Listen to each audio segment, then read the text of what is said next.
That's great. Okay, great to have you. Let's talk about the Pope's visit. Let's just start there, because the Pope has been talking about one of your signature issues, and that, of course, is immigration. The Pope has a different take on immigrants. He, in fact, spoke out to people who might not feel comfortable with immigrants. And let me just read to you his sort of poignant words. The Pope said yesterday, "Perhaps it will not be easy for you to look into their souls. Perhaps you will be challenged by their diversity, but know that they also possess resources meant to be shared. So do not be afraid to welcome them." What do you think of the Pope's words? Well, I think his words are beautiful, and I respect the Pope, and I like the Pope very much. I will say this. We have a country that is going through tremendous problems. We owe $19 trillion. So, number one, we can't afford this process.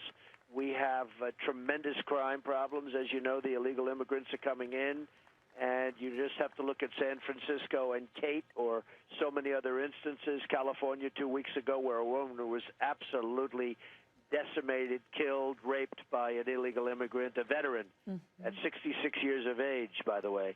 And many, thousands and thousands of cases. We're having tremendous crime waves. We have a lot of problems coming in. We have drugs pouring over the borders. We have to seal up our borders. We have to do something about illegal immigration. And people like my plan very much, and I think it's a plan that's going to happen. Okay, let's talk about your plan, because it's a two-parter. You talk about building a wall, and then you Build a wall. Sure. That's right. And then you talk about deporting the 11 to 12 million undocumented workers who are illegal immigrants. Illegal immigrants who are living here. So let's talk. That's the part that you have not been terribly specific about. How would you specifically go about doing 11 million mass deportations? Through good management and through a process. And the process is the bad ones go and they never come back. They're never coming back. The really good ones, and there are many, they will go and they will come back legally. They will come back on an expedited system, and they'll come back legally, Allison. Okay, but when you know, say... if you go into the 1950s, Dwight Eisenhower, who was a respected president, was doing the same thing. He had to get rid of the illegal immigrants, and he did that. He got them out of the country. But when there were a lot of problems. It was done in the 1950s by Dwight Eisenhower. But let's talk about what it looks like nowadays. Would you use the National Guard? Would you use the police? Different the forms, Army? And it'll take place, and it'll be done effectively and warmly and humanely, and a lot of people will be very happy about it. But you know that I had a good Hispanic poll the other day, because the Hispanics, as an example, don't want to see, you know, the ones that are here legally don't want to see this, where everyone's pouring into the country illegally. Sure. And we're going to have to do something about it. You know, you use the word illegal immigrant. That's what it is. You're illegally in the country.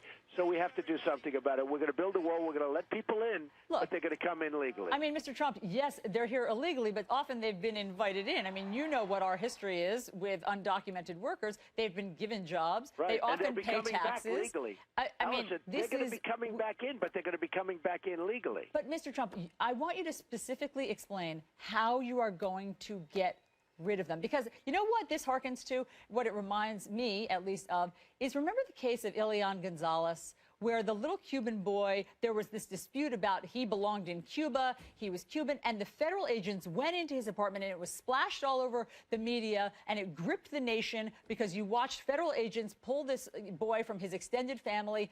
And you are talking about doing that with 11 million people. Are you going to separate families? No, we're not separating families. We're taking the families, and we're taking them as a unit. And we did it with Dwight Eisenhower, did it with over 1 million people in the 1950s, and it was something that was done. You know, now we're a politically correct society. We can't do anything.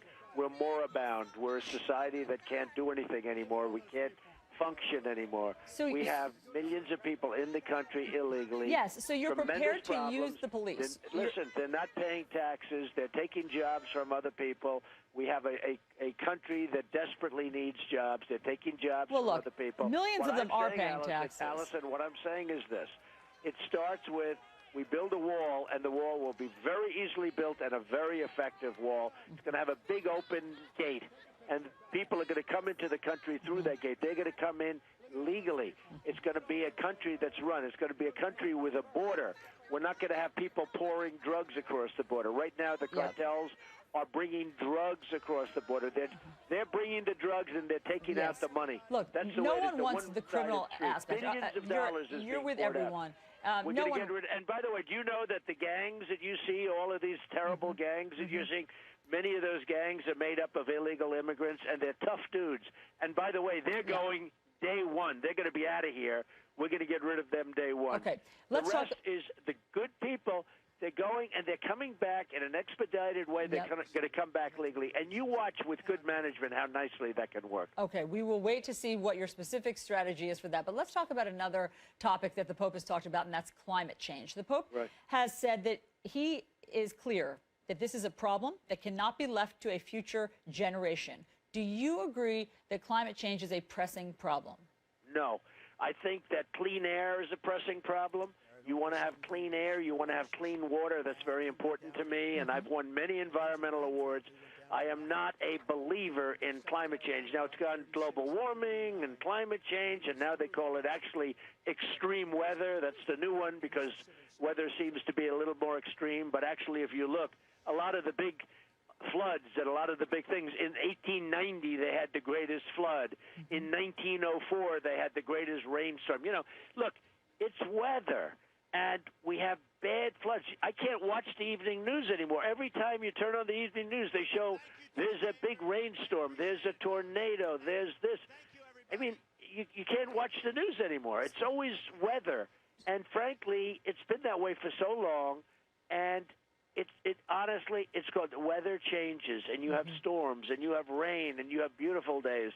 But I do not believe that we should imperil the companies within our country, and by the way, China's doing nothing. You know, if you look at these other countries, they're doing nothing. All they do is talk. But we're going to imperil jobs. We're going to imperil, actually, the middle class and the lower classes are going to be the people with no money are going to be imperiled by doing this because it costs so much and nobody knows exactly if it's going to work. You have scientists. I don't know if you remember a number of years ago in Europe, the scientists were passing around emails and notes to each other talking about what a hoax it is. Well, look, I know what you're referring to, the East Anglia situation where a couple of scientists were using the wrong data. I'm saying this. I believe in clean air, immaculate air. Sure. I believe in clean water, all of those things. But I don't think we can destroy our country. If we have climate change or if we have global warming, it's going to be of the nuclear form. Yes. Because we have incompetent politicians watching over us when it comes to nuclear weapons. So you're saying that you don't think that climate change or global warming is man-made, and you actually don't believe that it is a pressing problem. It's good to get you on the record with that. Let's talk about the new polls that are out this morning, and that is there's a Quinnipiac poll. We can perhaps put it up here on the screen for you. It is just out at 6 a.m. this morning, and basically what it shows is that your lead has slipped a bit. So before the CNN debate in August, you were at 28%. Now you're at 25%. You, of course, are still the Republican frontrunner. However, there are people who are catching up to you. Ben Carson was at 12%. Now he's at 17%. Carly Fiorina was at 5%. Now she's at 12%. Jeb Bush has gone up in the past month to 10%. Marco Rubio from 7% to 9%. Do you think your lead is slipping? No, I don't. I actually think it's doing very well. If you look at the Fox poll that just came out, it's an even bigger margin than this. And if you look at the NBC poll, it's a much bigger margin. Then if you look at Zogby, and if you look at Reuters, and if you look at some of these other polls, it's through the roof. No, I don't think I heard your statement. Is it slipping? I know you want to get people to watch. You know, it was sort of interesting yesterday. Your reporter in South Carolina, who was absolutely terrible, she covered my speech. I made a speech to the African-American Chamber of Commerce in South Carolina. Yes. Wonderful people. And the room was full. Every seat was full. When I went to the stage, everybody rushed forward. They all rushed to the front of the room. It was a ballroom. They all rushed to the front of the room. And when they did that, you had half of the seats in the back were empty because everybody was standing in the front. And we had a great time. It was like a great thing. She starts off, the CNN reporter, absolutely horrible reporter. She starts off saying, oh, look, the room is half empty. The room wasn't half empty. Everybody was standing right next to me in the front of the room. That's not what I heard. And I want to tell you, you can tell Jeff Zucker, I think it was terrible, disgusting reporting. Listen, that's not what I heard her say. What I heard her say about the Charleston, South Carolina event was that what was surprising about it was it was mostly white people. So this was the African American Chamber of Commerce, but that it was populated mostly by a white audience. They had many African Americans. They had many white people, too. But the room was full, and they all rushed to the front, which was a great honor. I let them stand there. They stood there the whole speech. But, she showed empty seats. Well, of course, there were empty seats because the people are standing in the front of the room. So it was just another hit job, but it's one of those things. I guess you get used to it after a while. Mr. Trump, honestly, Allison, a terrible reporter. Mr. Trump, I think she's a wonderful reporter. All right, then you and I disagree on something. We do disagree on that. Let's talk about Governor Huckabee, because Governor Huckabee has also talked about the Pope's visit, and what he found most disturbing to him was that there were people who may not be aligned with the Catholic Church's values who were invited to see the Pope in Washington, D.C. An openly gay Episcopal bishop, transgendered activists, a nun who's an activist. Let me play for you what Governor Mike Huckabee said about questioning President Obama's faith. Listen.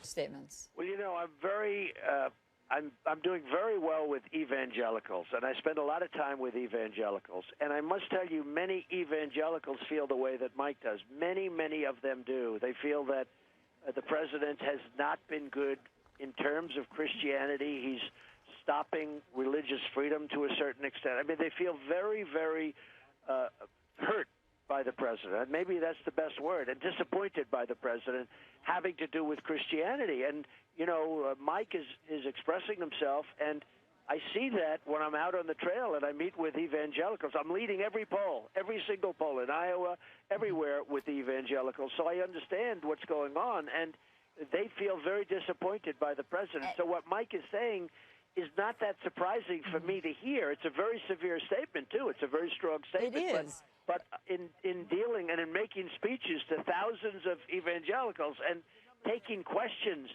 they're very hurt by the president. There's no question about it. But do you agree that President Obama is pretending to be a Christian? I don't get involved in people's faith, Allison. It's not for me to discuss his faith. That's for him to discuss. I don't get involved in his faith. Let's talk about what's going on with you and Fox News. Why are you in this spat with them? Well, only because Fox News has not treated me fairly. What does that mean? How so? How have they not treated you fairly? Excuse me. Speaking of polls, I think they just announced a poll this morning or something, and to the best of my knowledge, I'm #1 in that poll, which is an interesting little, and by a lot, which is an interesting dichotomy. But Fox News has not treated me fairly, and certain people have not. They have pundits on the show. One of them made a total fool of himself last night. He totally lost it. It looked like he was having a nervous breakdown on television, and he used words that were so unbelievable that maybe he'll be fined or censured or thrown off. He's a total fool. A guy named Rich Lowry, who I never even heard of, but he said something that I've never heard on television before. I was shocked.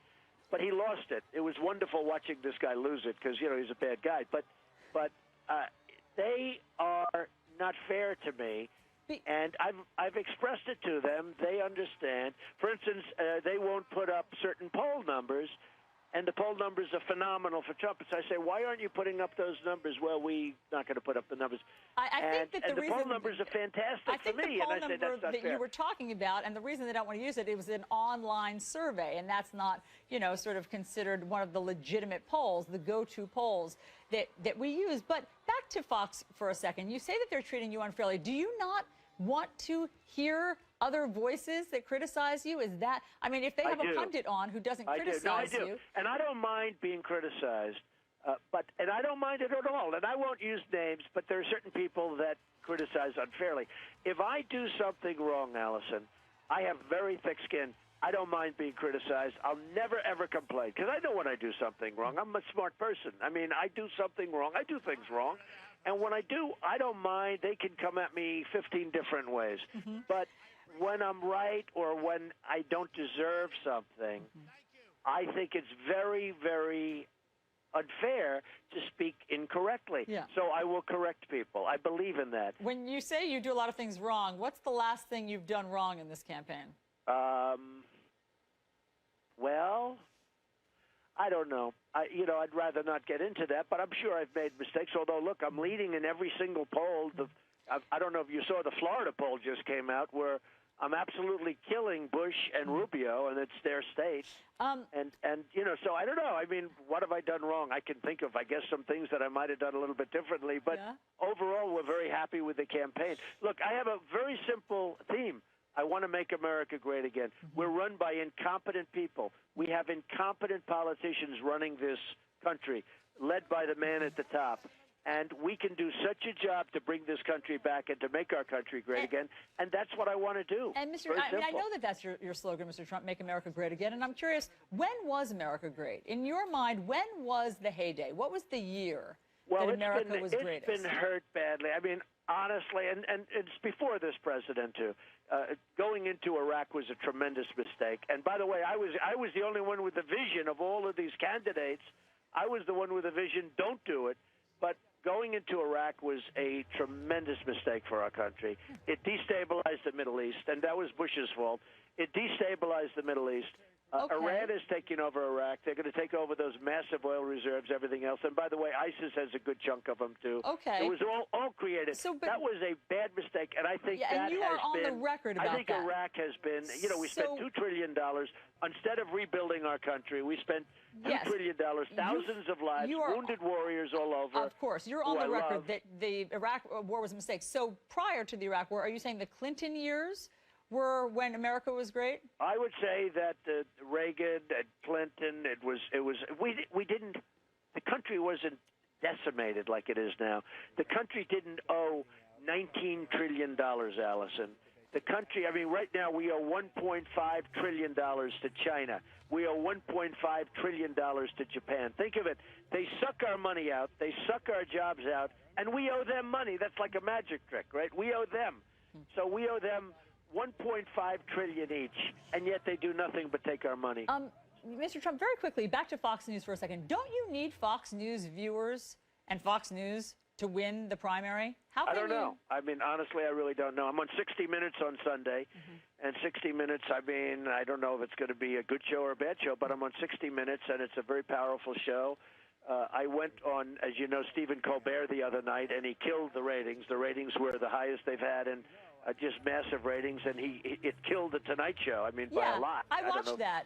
I watched that, and he served you up what he called a big old meatball of a softball to ask you whether or not, once and for all, you believe that President Obama was born in the United States, now that you have seen his birth certificate, and you didn't want to answer it. No, I don't answer that question. I don't talk about that question because it diverts everything. I talk about jobs. I talk about our military. I talk about helping our vets. I don't talk about that question. It's just something I won't talk about anymore because every time people get onto that question, that's all they want to talk about is the birth certificate and was it real, was it not real. Everything, all they want to talk about is that. So I don't talk about it. What I talk about is jobs. I talk about our vets who, by the way, are living like third-class citizens, and I'll straighten it out.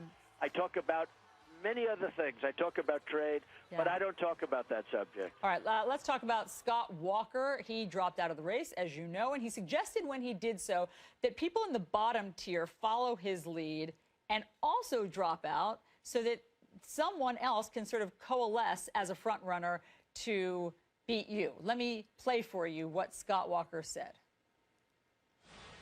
I encourage other Republican presidential candidates to consider doing the same so that the voters can focus on a limited number of candidates who can offer a positive, conservative alternative to the current frontrunner. What do you think of that plan? Well, first of all, I think he's a nice person, and, you know, honestly, I can understand how he feels. I came into Iowa, everyone said that Scott Walker was going to win Iowa. I came into Iowa, and almost immediately I was just killing him at the polls and beating him in Iowa with the crowds, with the polls, with everything. And they say that it was my entering the race that destroyed his campaign. I didn't go after Scott Walker very much, but for whatever reason, when I came in, he went down, and then he went down to almost nothing. He went down to zero, and he was leading. He was like I am now. I don't want to have the same result happen. We'll be very careful that it doesn't happen. But Scott Walker was actually leading, and he went down to 0. So obviously he made a lot of mistakes. But the thing that hurt him, I guess, according to what they're all saying, was me. So I can understand fully what he's saying. I mean, I do understand it. It seems like now you have your sights set on Marco Rubio. You have been critical of him, and he's been critical of you. He says that in terms of foreign policy, you are not offering any specifics about what you would do in, say, Syria, about how you would fight ISIS. Let me play for you what Marco Rubio has said about your foreign policy credentials. So, Mr. Trump, what are your specifics? What would you do? About Marco Rubio, he's got the worst voting record in the United States Senate. He's never there, meaning he doesn't work or he's too lazy to go back and vote.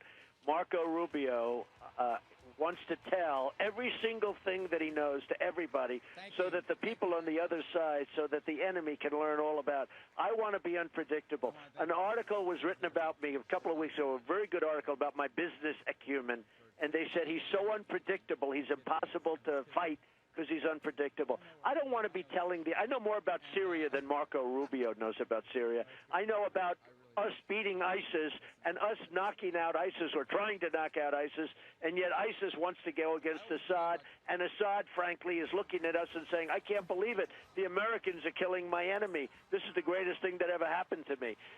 We are run by incompetent people. I don't want to I have a good chance of winning. I don't want the other side to know exactly what I'm going to do so that they can start thinking about it, planning for it. I want to be unpredictable. Being unpredictable is a good thing, not a bad thing. Look, I understand wanting to be unpredictable with the enemy and not telegraph to them exactly what you're going to do, but for voters. Wants to know answers, but Mr. Trump, I'll give answers generally because you have to do that, unfortunately, yes, to get for elected. voters. I mean, voters want to know what your strategy is. I know more is. don't forget, Allison, and you remember this, I was the one that said don't go into Iraq, and that was in 2003 and 2004. Yes, but how do you now know more about Syria than Marco Rubio? Look, Marco Rubio sits behind a desk sometimes, and he reads stuff. He's in, committees, so that's all he does. I create jobs all day long. I'll know more about all of this than all of them put together, and believe me, we'll have a winning strategy. If Marco Rubio's good, how come we're doing so badly? He's a sitting U.S. senator. He's on the Foreign Relations Committee. Something about it. I'm not in government. He is in government. But will you clue in the voters as to what you will do, or do you just want people to trust you? Because I have to a certain extent, but I don't want, if I win this thing, I don't want the other side to know what my views are, where I'm coming from, what I do. I watch Obama saying, we're going to do this, we're going to do that. Every time they kill a mid-level accounting person from ISIS, they have a news conference to announce it, instead of being quiet about it for a few months and knocking off everyone. Then everybody else scrambles, and you can't get anybody else. You got to be cool, and you got to be unpredictable, and you just can't go in and say exactly, here's my plan. And I do have plans. And by the way, plans are always subject to massive change. And they change. You got to win. And I know how to win. These guys don't know how to win. Marco Rubio, he's like a kid. He shouldn't even be running in this race as far as I'm concerned. He's a kid. I want to ask you about something funny, and that is that Saturday Night Live has just announced who will be playing you this season. It's their comedian, Taran Killam. He's really funny and clever. He does all sorts of different impersonations. I believe he's played John Boehner. He's played Tom Brady. He's played a whole variety. Are you familiar with his work? I am, yes. And what do you think about that he's going to be parodying you? Well, I look forward to that. Saturday Night Live is terrific, and I look forward to it, and I hope he does a good job. And Darrell Hammond was great, and I thought Darrell was fantastic. So I hope he does a good job. Darrell Hammond did do a really an impeccable Donald Trump, don't you think? He was very good. He was a nice guy, too. I see him around, and a very, very nice guy. But he was very good. People really related to that somehow. I'm not sure that I always benefited, to be honest with you. But you saw the similarity. I saw the similarity with Darren.